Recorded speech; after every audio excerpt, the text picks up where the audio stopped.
তো হ্যালো বন্ধুরা, আজকে আমি ভোরবেলা উঠেছি, বিশ্বাস করো আমিও আজকে অবাক।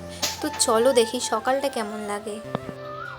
এইমাত্র ঘর থেকে বের হচ্ছি, সবাই ঘুমাচ্ছে আর আমি হিরো হয়ে বেরিয়ে পড়েছি।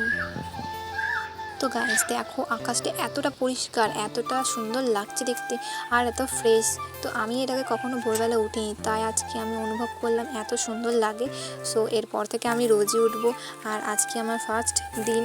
আর তোমরা কারা কারা এরকম ভোরবেলা উঠতে অভ্যস্ত, কারা কারা ওঠো অবশ্যই কমেন্টে জানিও। আর আজকে আমি উঠে পড়েছি 5টা নাগাদ, তো বেরিয়েছি 5:30 নাগাদ, কারণ একটু দেরি করে বেরোলে ভালো হয়, বেশি অন্ধকারে না বেরোনো উচিত।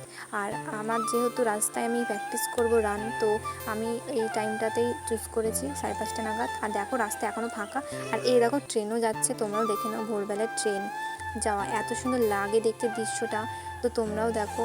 আর আমাদের দিকটা একটু কুয়াশা কুয়াশা, আর এই দিকটা দেখো একদম সুন্দর। আমি রানটা প্র্যাকটিস করিনি, তো আমার ভিডিওটা স্কিপ না করে দেখতে থাকো।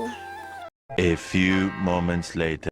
বন্ধুরা রান করতে করতে এটাকে দেখছি, তো এইদিকে দেখো কুকুরদের ইন্ডিয়া পাকিস্তানের যুদ্ধ শুরু হয়ে গেছে। তো আমার তো এখন দেখার সময় নেই, তো চলো বাড়ির দিকে রওনা দিই। তো বাড়ি আমি চলে আসি, তো চলো। বাড়ি তো আমি পৌঁছে গেছি, আর সত্যি বলছি এত সকালে ওঠা আমার জন্য একটা অ্যাচিভমেন্ট, বিশ্বাস করো। আর আমার এই পর্যন্তই ছিল ভিডিওটা। তো তোমাদের ভিডিওটা কেমন লাগলো অবশ্যই জানিও, অবশ্যই লাইক কমেন্ট শেয়ার করে দিও, সাবস্ক্রাইবটাও করে দিও। তো আজকের জন্য টাটা।